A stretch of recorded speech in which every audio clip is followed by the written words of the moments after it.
Welcome to Throwback Thursday, where we bring you a homeopathy hangout episode from our archives in case you missed it first time round.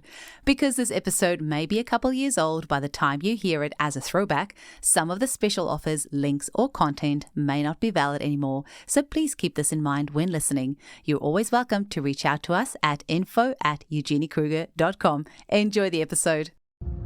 Homeopathy for Health in Africa is a non-profit organisation working to help some of the world's most vulnerable citizens. They're a 100% donor-funded grassroots organisation that creates on-the-ground sustainable healthcare programs through homeopathic treatment and training. I personally only donate to organisations where I know the money will go directly to the people who need it most, instead of getting gobbled up in advertising and administration.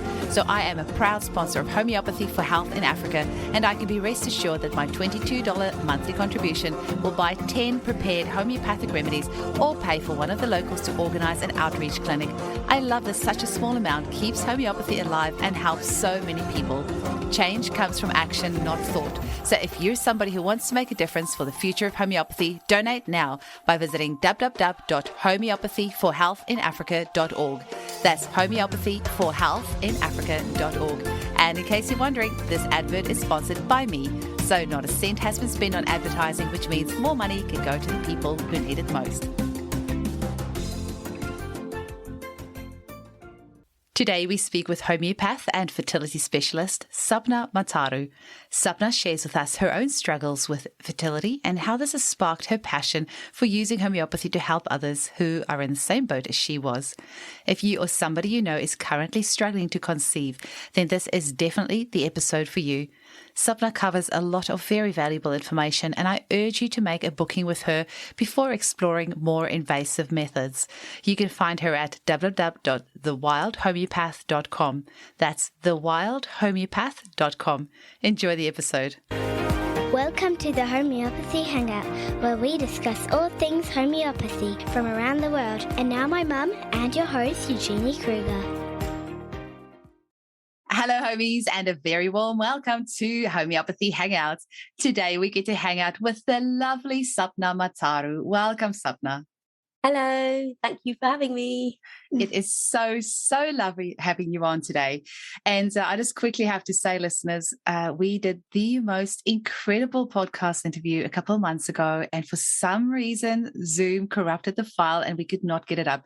So this is take 2, but I have to say, I'm not too sad about it because I had such a great time chatting with you, and it's such a lovely excuse to have you on again. So thank you so much for your time. Thank you. The universe works in mysterious ways, but I think it was the right way. It really does. So we're going to be chatting about a few extra things today, and going to be talking about a topic that is so close to my heart and causes so much heartache for so many families, and that is all about fertility. But before we get into that, Sapna, can you please tell our listeners how you were first introduced to homeopathy and what was your journey to homeopathy? Well, I think unlike most people, mine was really spontaneous. I tend to do things in a spontaneous fashion without any thought. But I had an infertility journey myself. So we tried for 3 years to get pregnant with my son. And in that time, we were off the ilk that we tried everything, but we actually didn't try anything. And then, as is usual, we got referred to IVF. And at that point, I thought, we need to really make this happen, because we only had one round free. So I had to have it work. But they told me there was a 33% chance of it working. And I thought, those odds are a bit low. So I did a bit of research into, the sorts of things that I could do to enhance our chances of being that 33%. And it's really odd because when you go to the IVF clinic, it's so clinical.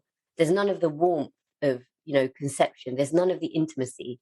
There's maybe, 8 or 10 other couples sitting in a really horribly decorated room, get a PowerPoint presentation, and then you are just sent away with a bag of hormones.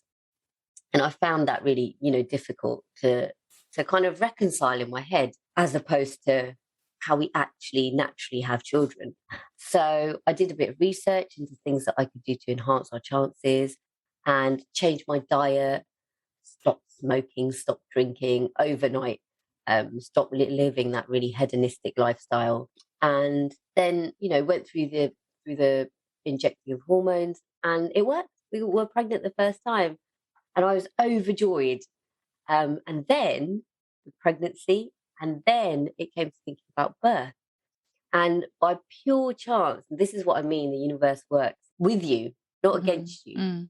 So I was at these yoga classes and I kind of decided I didn't really like the yoga teacher because I paid in advance for these classes. We'd gone away on holiday and I had a bleed. So I didn't want to go to that class when we came back. And I know this isn't a big deal. Everyone needs to earn a living, but she didn't refund my money. She said, "Oh, sorry." And I was like, "Oh, okay." So I found a different yoga class and met a hypnobirthing teacher there. And she was going to do a group session with us all. But as it happened, everyone else rearranged. So it was just her and me and my husband. So I invited her around to my house and I went from, I'm probably going to have a C-section to, oh my goodness, I'm going to have a home birth. This is amazing. Hypnobirthing did that for me too. Yeah, it's literally in the space of, in the space of, I didn't even do the hypnobirthing. It was just listening to her in this yoga class. So then we got this whole thing where they were trying to induce me because I had a small baby, bonkers, I know. So we called up the hypnobirthing teacher. Her name's Kemi Johnson. And she was actually a private midwife as well, but she wasn't practicing at that time. And Ravi convinced her to be our private midwife. So she supported us. I had a beautiful birth. I didn't know anything about homeopathy. And now when I look back on that birth, I know what remedies I should have taken. So I didn't have to go in the birth center. But, it was a learning process. So then I decided, right, we conceived this baby and there was loads of kind of intervention. I don't want any more intervention for him. I don't want to give him unnecessary drugs. Vaccination question came up. And then I thought, okay, if I'm not going to go down a route to look after him conventionally, how am I going to look after him? I can't just hope for the best. There has to be something. And I was on an online Facebook group called Arnica, and a lot of people spoke about homeopathy, and it kept popping up. And I thought, oh, what is this? What is this? And then pushed it aside. And then I heard of a CHE Open Day, and I wanted to learn about homeopathy because it kept coming up. And I thought, oh, the universe is trying to tell me something. So I went to the Open Day, and all I wanted to do was know more about homeopathy. And my husband was outside with my son in Regent's Park. And I think I was there, I don't know, maybe 2 hours, 4 hours. I came out of there and I said to my husband, yeah, just signed up for a 4-year course to learn to be a homeopath. He was like, what? How has this happened? And that was it. That was the beginning of the journey. And I didn't even know what Hanukkah was. Wow. I didn't know anything about homeopathy. But, I think 3 months later, I dived in, and I've never looked back. It's just been an incredible journey. It's been amazing. And then, when I graduated from college, I really wanted to specialize in something. And I thought about birth. And then I realized, well, actually, you can't just start homeopathy at a birth stage. That's bonkers. So I took a step back and I thought, right, people need to understand about pregnancy and how it can help in pregnancy because it's amazing. And then I remembered my own journey with fertility. And I thought, well, actually, that's what I want to do. I want to help people become pregnant. And here I am today. Oh, I mean, that's such a wonderful job to do because fertility, I mean, if you want a child, I don't know, the heartache that, and realize that, you're not conceiving straight away. The heartache that we see in clinic of these patients is just almost unbearable. If you just assume that you'll be able to fall pregnant easily, I mean, nobody really plans to struggle with fertility unless they know they've had a history of PCOS or endometriosis, so they know there might be issues. But for most people, it kind of just catches them off guard. They just assume not going to have any issues. And then suddenly they start trying and it's just not happening for them. And the heartache that goes with that can, just be really hard. And especially if all their friends around them are starting to have babies and they are just not having any success, then, oh my gosh, it's just so hard. And homeopathy, of course, it's just so incredible with supporting people on all levels, mental, emotional, physical, spiritual. So can you maybe tell us, Sapna, because it's never just one thing, right? What are some of the reasons why people might struggle to fall pregnant? There are so many reasons. And I think it's a result of the way that we live these days. Modern society doesn't support conception. It doesn't support connection to who we are. And what I often find when I speak to clients is roughly, there's 9 kind of areas, which are the root cause of why they're not feeling pregnant. And it could be one, it could be a combination of those. But it's things like diet. Processed food has got a lot to answer for. You know, there's a really interesting, and I'm sure some people have heard about it, but fourth phase of water. So, you know, it's like that viscous type, egg white type of phase of water. And we only kind of know about ice, liquid, Yeah. and gas, but that fourth phase of water, and this really links back to homeopathy, actually, but I digress. This fourth phase of water, that's what our food's made of. That's what our cellular structure is made of. That's what the cells in plants is made of. And that's what is the nutrient dense where we get all our minerals from. But if we're eating dry processed food all the time, we're not getting that nourishment. And, you know, we live in a really fast paced society. It's really difficult to say, right, you know, I'm going to get my 5 vegetables in a day. I aim for 10. But, you know, it's really difficult to make these changes because we're bombarded with all this messaging. Oh, have this. It's easy. It's easy. So nutrition's a really big one. But, you know, on that being fast and easy, everything is kind of rooted in that speed of life. It creates stress, and so many people are stressed and they don't even realize it. But stress hormones work, you know, in relation to our reproductive hormones. So if we are producing more stress hormones on a chronic level, then it's going to suppress our reproductive hormones. So stress is a major one. Emotional trauma is something that is really underrated. We have, especially in Britain, this attitude of just getting on with it. And I hear a lot of people who are going through fertility journeys just getting on with it. Oh, I'm just going to get on with it because everyone else around them is pregnant and because they've still got to live their life. They can't sit with themselves to process every failed cycle of IVF or, you know, miscarriages or not even becoming pregnant in the first place naturally. So that's a lot to have to deal with. And part of the reason that happens is because of this toxic overload that we're exposed to. I live in London, so I walk out my front door and already I've got pollution in my face. I live in a flight path. So then there's those planes constantly overhead. And, you know, even walks to school, most people don't even go outside. So then there's the sun exposure as well. But there's that kind of pollution. But internally, in what we do ourselves, what we put on our bodies and what we absorb physically, the creams, the perfumes, the diffusers, the shampoo, the makeup, all of that has got chemicals in that cause things like estrogen dominance. So they, you know, impact the cycle, our hormonal cycle, which then, you know, it's such a delicate thing. This is what people don't understand.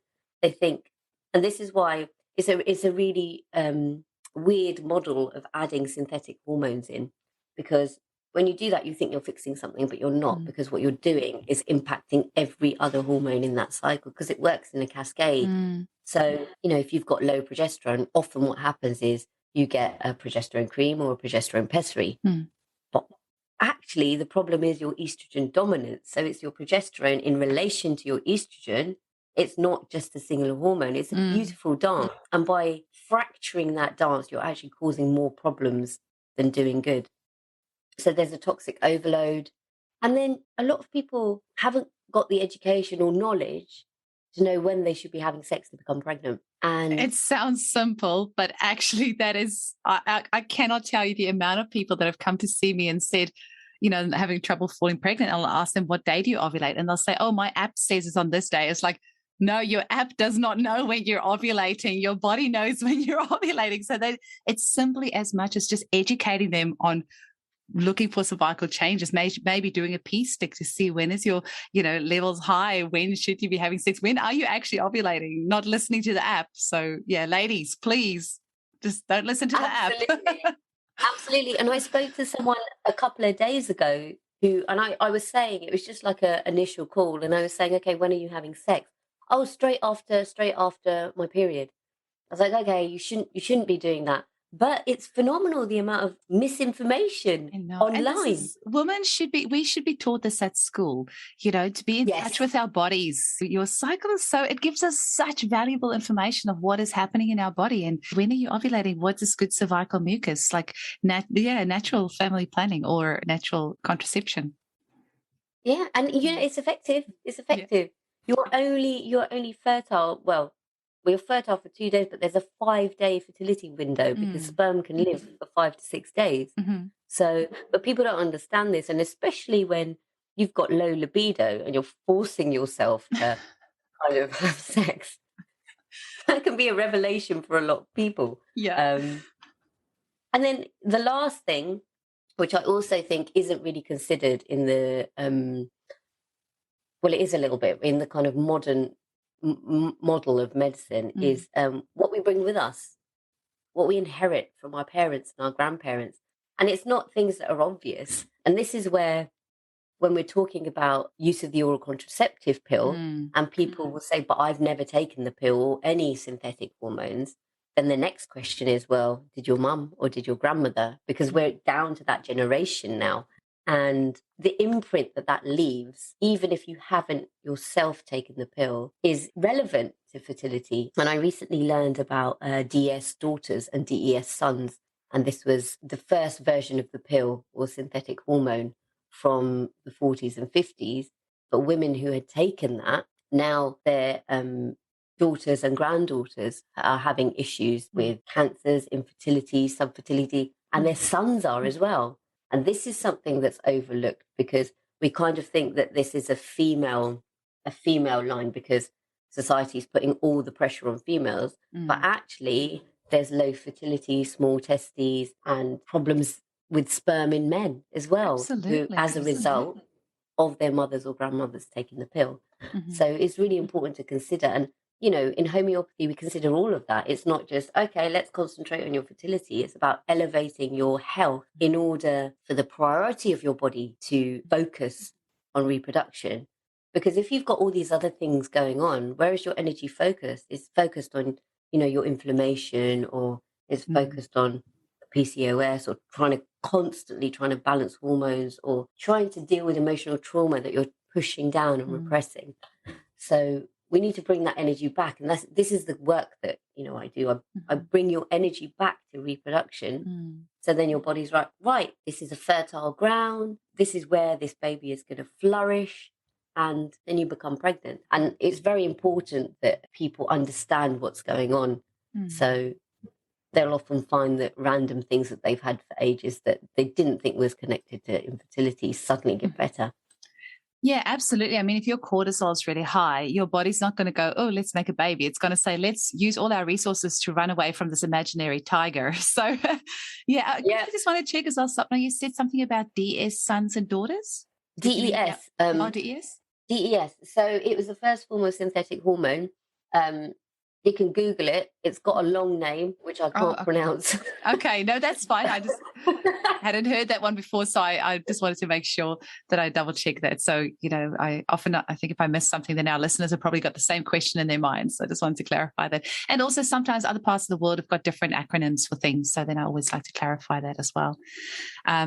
Yeah, you're so right. And as you're talking, it just made me think of a case that I had of infertility who it's a, young couple. They have had all the tests done. There was literally no reason why they should not fall pregnant. And so they came to see me, and it turns out that there was a history of sexual abuse in the mum. And I said to her, listen, I am not going to try and get you pregnant right now, because until we deal with this trauma of the sexual abuse, you are not going to get pregnant. So literally all I did was give her a remedy to assist with that trauma of that incident. Saw her eight weeks later and she was pregnant. So, sometimes people don't think about the mental, emotional reasons behind why they're not falling pregnant. And I'm so glad you said about the men as well, because, society puts so much pressure on the woman. But if you have a partner who is smoking pot every day, his little dudes are not going to swim like they should. And if you've got a guy who's drinking a lot, it's just not going to happen. And I actually, oh my gosh, I had a client who, she had so many miscarriages, but her husband is an alcoholic. So, my heart breaks for her because she desperately wants a second baby. But I keep telling her nothing is really going to change until your husband stops drinking, because the quality of his sperm is not going to be great. So I don't believe that the infertility or the miscarriage is actually anything to do with her. I really do think that it's to do with a faulty sperm. So I'm really glad that you brought that up. Well, this is quite interesting because I think it feeds into the way that our society is built. And I was reading this thing recently, and I read it a really long time ago but I couldn't find it. And I found it again. It was work by Melissa Aslim. And the only thing I remembered about it was the kind of origin of the word taboo.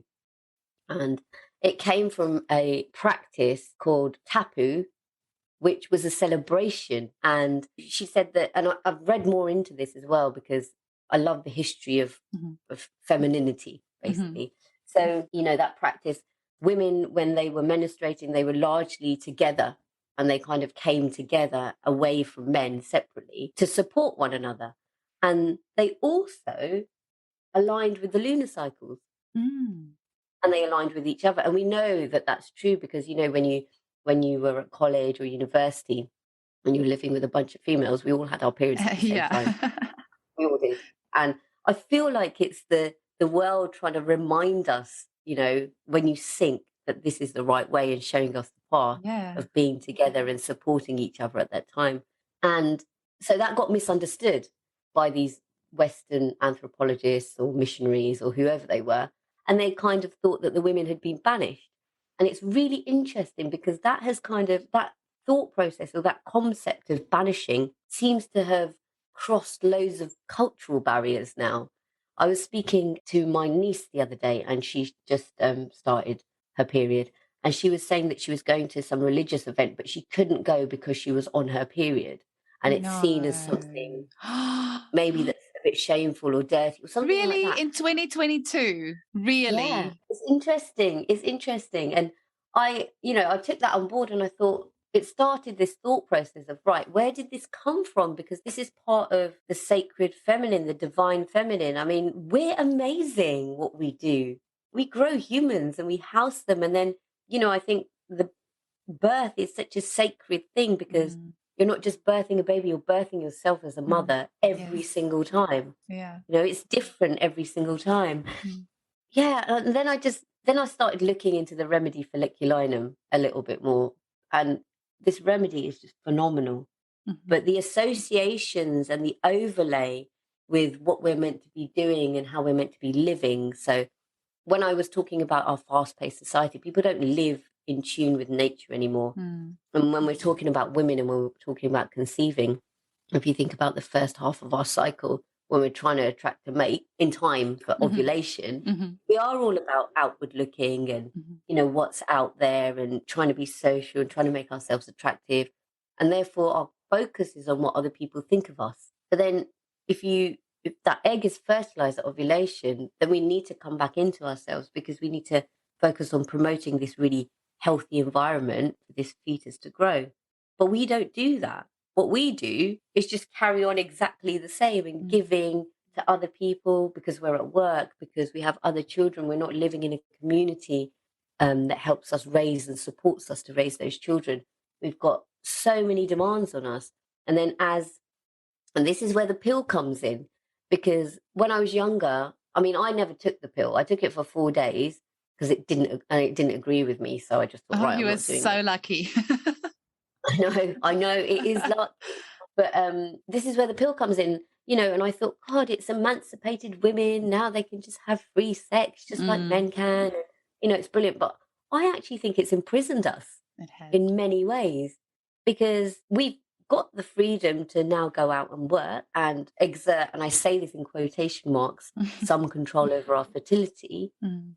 But everything that we had to do before we had the freedom to work, we still have to do. So in fact, we've now got more work to do than we had originally. And I think that's entrapped us rather than emancipated us in certain ways. And then you go on to the physical impact and the emotional impact of the pill. People became suicidal at the beginning after taking it because it had such a drastic impact on their endocrine cycle, and the moodiness, the teariness before periods, and this whole concept where men say, "Oh, she's on her period," and it's a lot of the time it's not even us. It's the fact that the pill has put this filter on top of us, and we're not even who we are. And I see a phenomenal amount of people who have been impacted by that. Same. It keeps our clinics very busy. Yeah, and that's why I think it's so important to have that education. And there's loads of work being done around that, about natural family planning or natural conception. And it's great because I think it will really bring women back into themselves and who they really are, without that filter of whatever's been put on top of them. Absolutely. I just quickly wanted to add, it's interesting that you said about the tabu because, I lived in New Zealand for many years and actually half my life I lived, so I consider myself Kiwi. But the Māori have a word, tapu, which means sacred. It actually got a few different meanings, but often, it will be used in the form of sacred. So when you said that, I was like, oh, that's really interesting. I did Latin at school for a couple of years, actually, partly because I went to a girls' school and the Latin was available as a subject at the boys' school. So we were allowed to go into the boys' school for an hour a week to go learn Latin.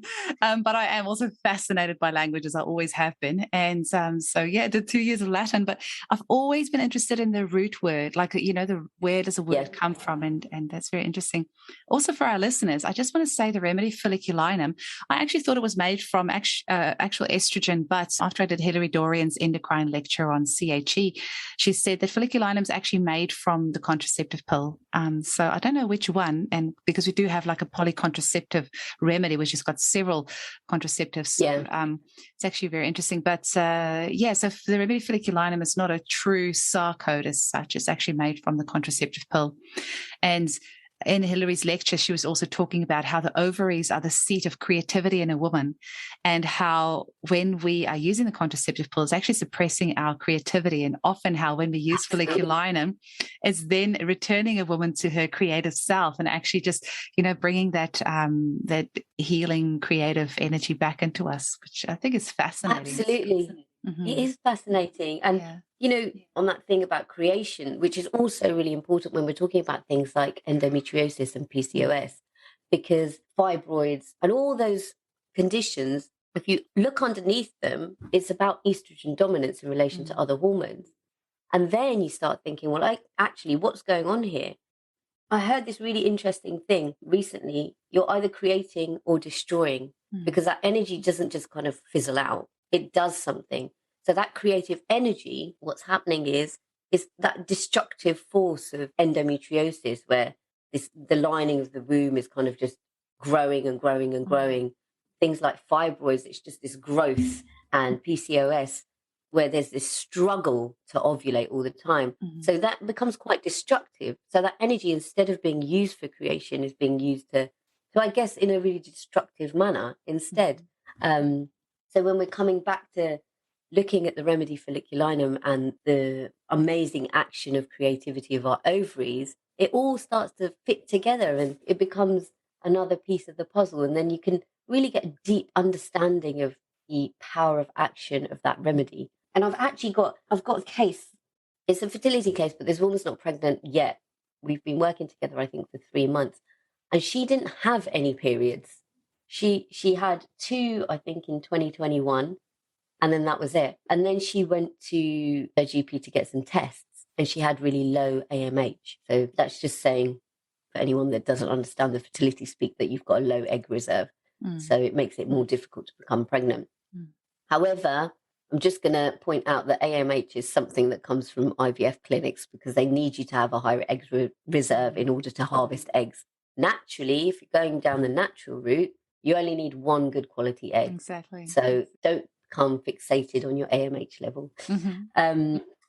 So she was devastated. Anyway, she got this letter saying, you've got really low AMH. Your only chance now is a donor egg. And she turned 40. And I said, look, okay, let's refocus here. We need to reframe what this means. So I explained to her about, IVF clinics, the AMH, and said, stick with it. Stick with the homeopathy treatment.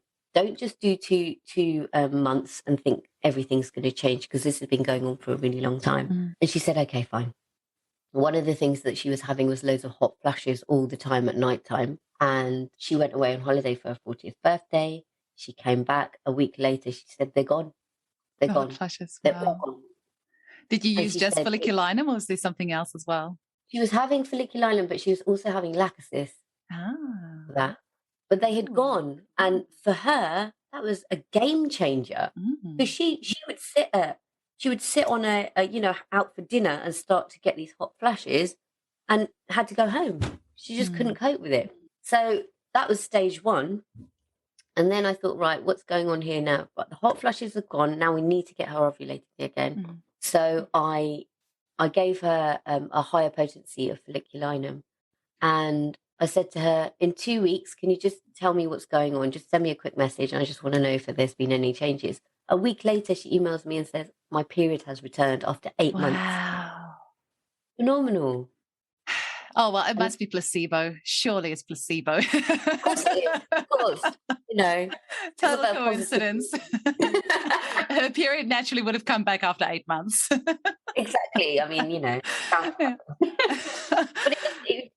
but you just become really emotionally involved, don't you? And I just have such a sense of joy when I get these emails that, oh, this has happened. I'm like, right, that's it. We're going to get you ovulating next. Ah. This is going to happen. And it's amazing. It's an amazing feeling to be part of people's healing journeys. It's But also amazing just when you're amazing. seeing that person's body. The body wants to heal itself.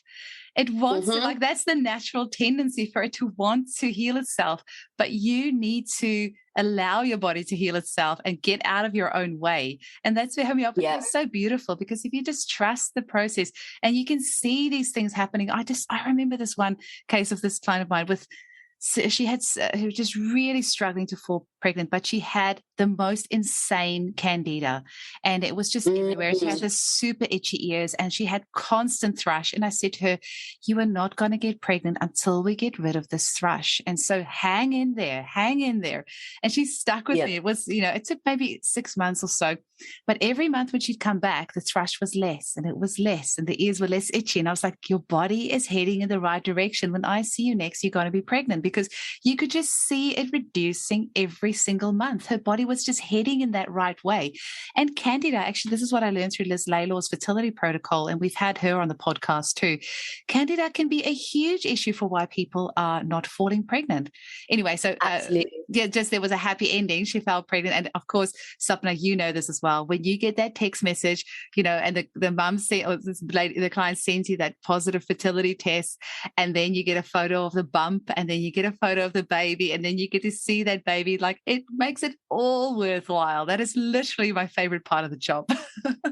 I know, it's amazing. It is amazing. My first baby that I held with is now 10 or 11 years old. And it's like every time his mum puts on photos, I was still a student. So that was my second ever case that I took, was an infertility case.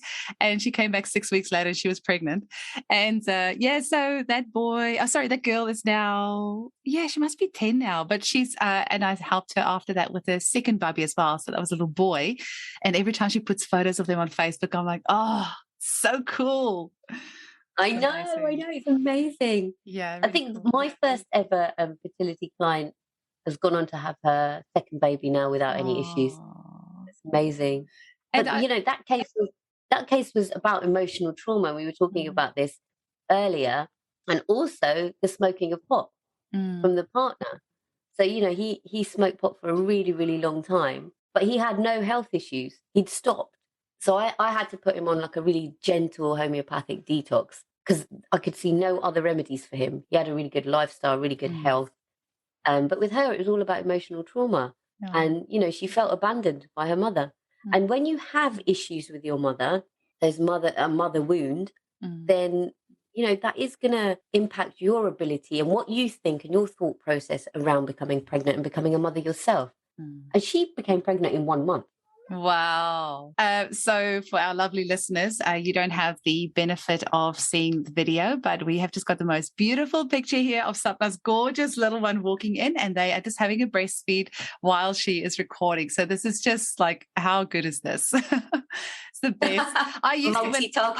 When I used to have mums in the clinic, like, breastfeeding is just one of the most unbelievably beautiful things on the planet. And I used to say to the mums, give me your phone. I am going to take a photo of you breastfeeding your child, because it's such a beautiful, special thing. And we need some photographic memories of it, because there's not often, I find the dads don't often actually, will take their own initiative and take a photo of us breastfeeding our babies.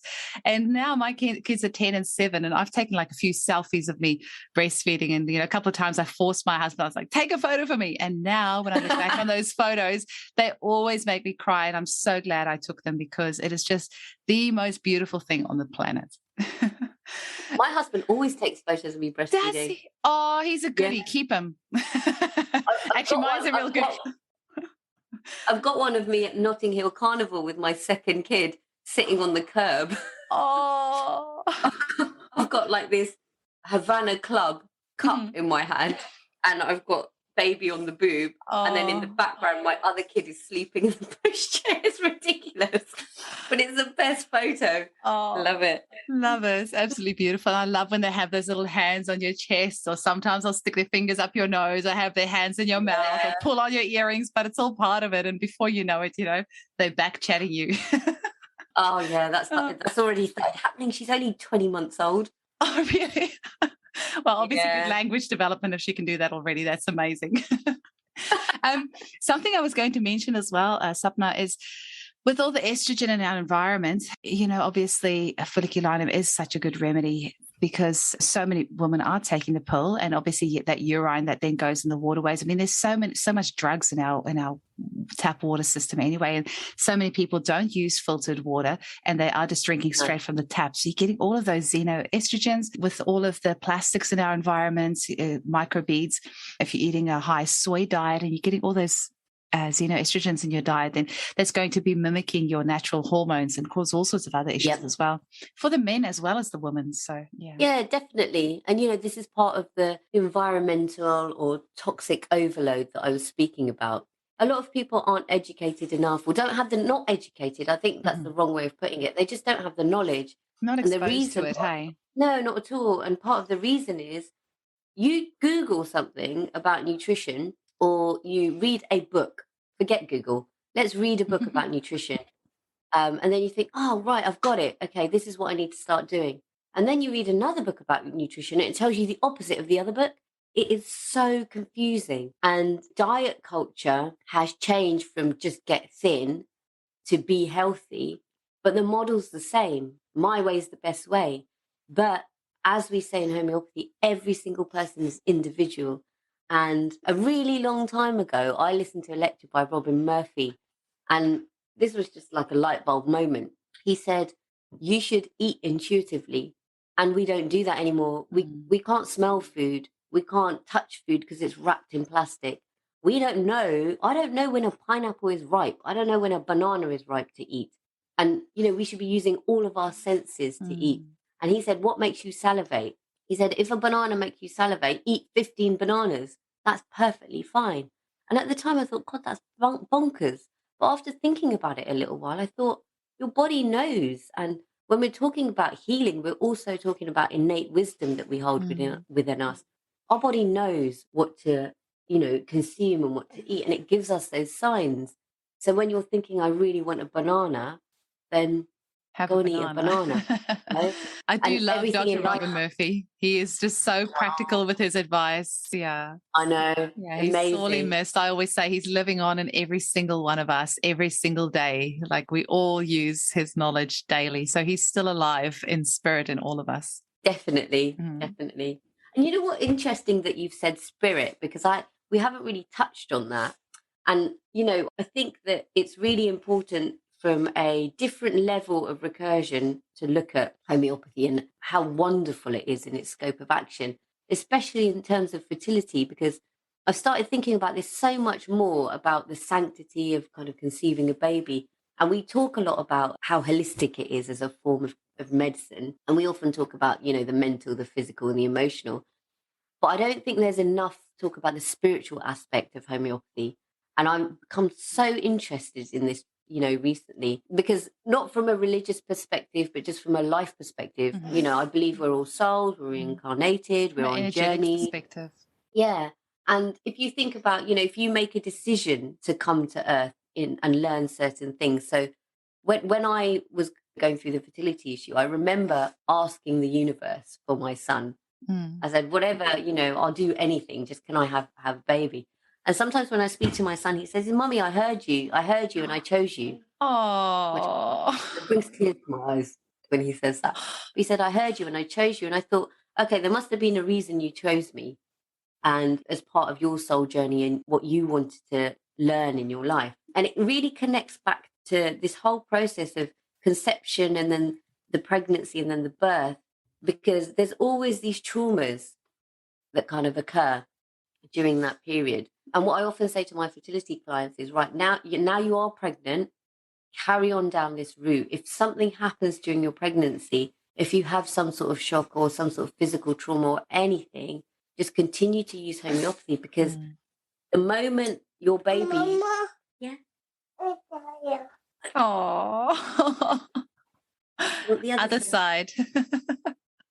Because the moment your baby arrives earthside, that's their kind of... They need to come with nothing, with none of that trauma, none of those layers on top of them. And often, because of all the noise and because of what we're told, especially around birth, there is an awful lot of birth trauma going on, which is completely unnecessary. There's a lot of intervention.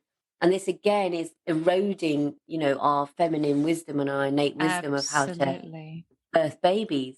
And then what you've got is, you've got a child that is born and they've already got a trauma. They've already got a weakness because their susceptibility has become higher, because they've already been traumatized during a moment which should be really empowering and really sacred. So I think that homeopathy has just this phenomenal power to help avoid that. So we come with nothing. And, the more trauma that you're exposed to and it's not processed, the kind of weaker your resilience is.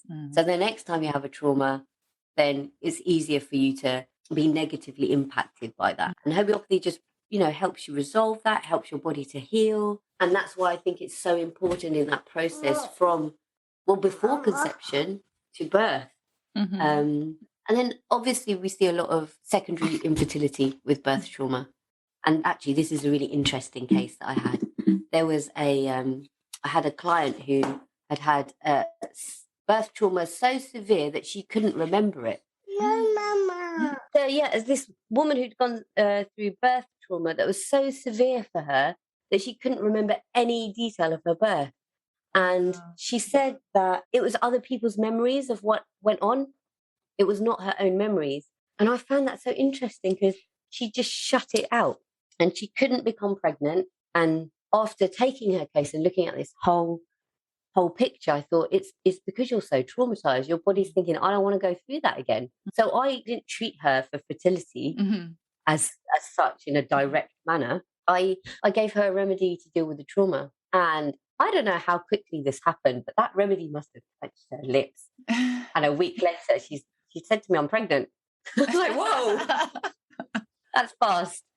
But after her daughter, I think, was 5 or 6. So 6 years of trying to become pregnant. Wow. And then just allowing her to process that trauma. Because she said to me, I remember the birth now. I remember it. Wow. And she said, it's not other people's memories now, they're my own.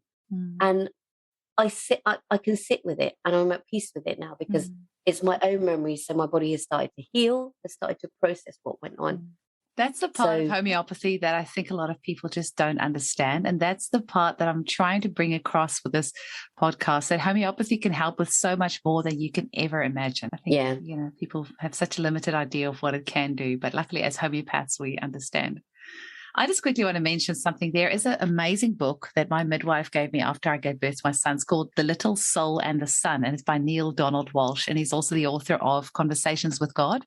But there is actually a lady that reads out this book on YouTube. So if you just go on YouTube and you type in Little Soul and the Sun, and it will come up, and it's 13 minutes. And this lady has the book there and she reads it out. And that, I always say, that sums up my belief system in 13 minutes, because it is just about how we all make soul contracts with each other. We are all actually pure spiritual beings. We're all one. There's no separation, but we choose to kind of come here into our heavier energetic forms to learn certain lessons on this planet and to, you know, experience different things. And the basis of it is that, you know, you can't see a light shining when it's amongst all the light. You can only really see the light in the dark. And so, yeah, sorry to spoiler alert, but, you know, make sure you go and listen to the video on YouTube.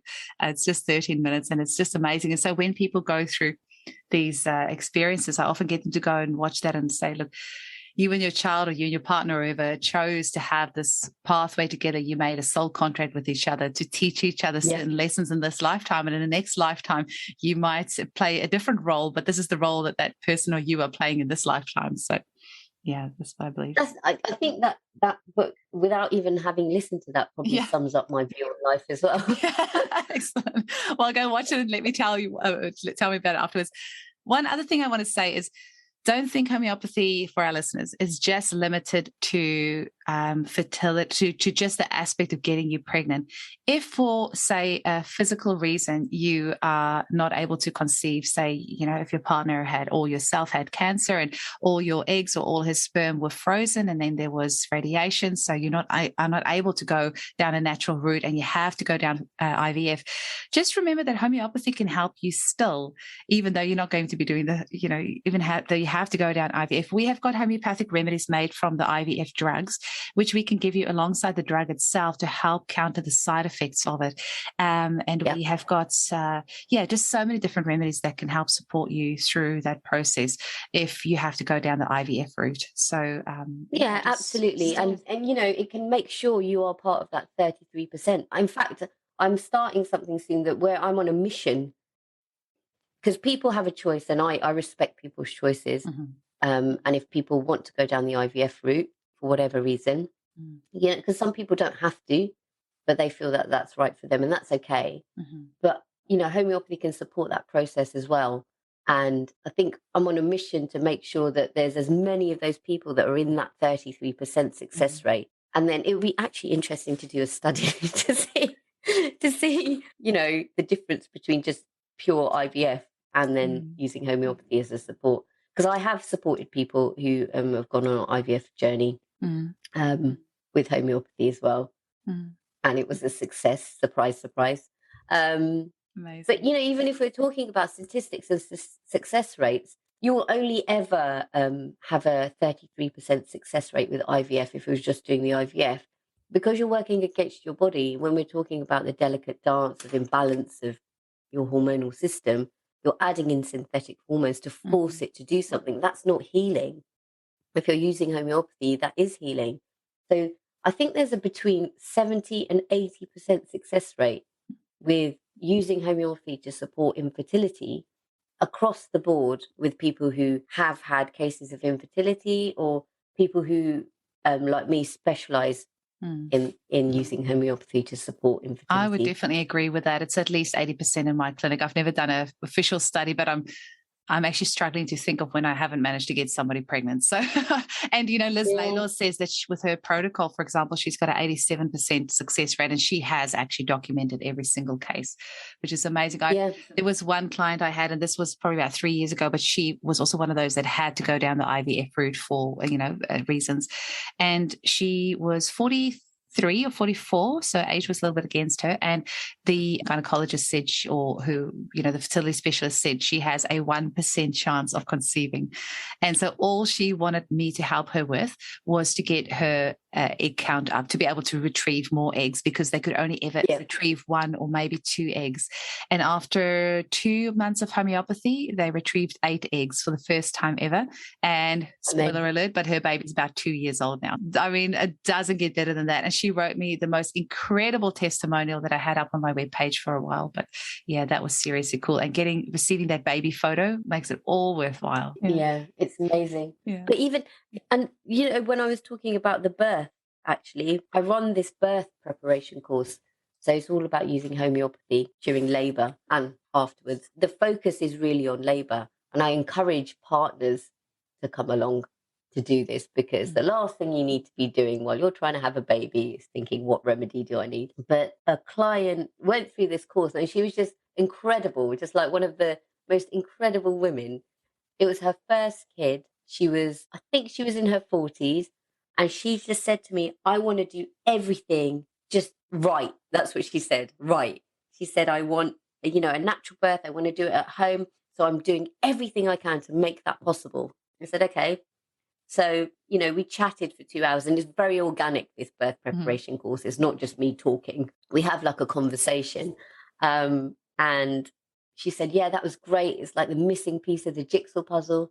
And I got an email from her yesterday, and she said, I did it. I had this incredible birth team. She had a male doula who's amazing. And she said that her husband, a week before, just, I think, revised the kit that I gave her. And what did she say? She said, I started feeling really nauseous. I started feeling nauseous during the during labor. She said he gave me a remedy and it all disappeared. She said it was just incredible. Good man. I know. I thought, well done. My husband didn't even look at the kit when I said it. I just self-prescribed during labor.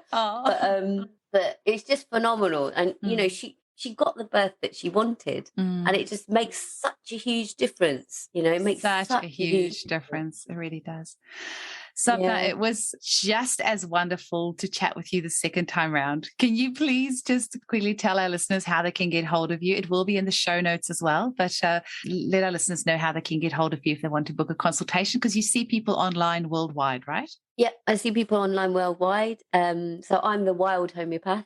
And you're on Instagram as well, I saw. I'm on Instagram. Yeah. I love Instagram. Yeah. Sometimes I do some really, weird things. Check it out. I think I'm getting the message across. And, I think one of the things about infertility is it's really, there's a lot of negative emotions that you feel with it. Yeah. And what I thought was, well, wouldn't it be a nice idea to kind of make people have a little bit of a laugh sometimes? So I've got some quite kooky posts up there. But yeah, I'm at on Instagram, the Wild Homeopath, and I'm thewildhomeopath.com. So yeah, come and check me out. Thank you so much, and I am sure there could not possibly go anything wrong with that. I'm sitting at a wooden table, so I'm tapping it right now. Make sure this file, Zoom, if you're listening, make sure this file converts properly. Thank you so much for your time. Thank you. See you. Bye.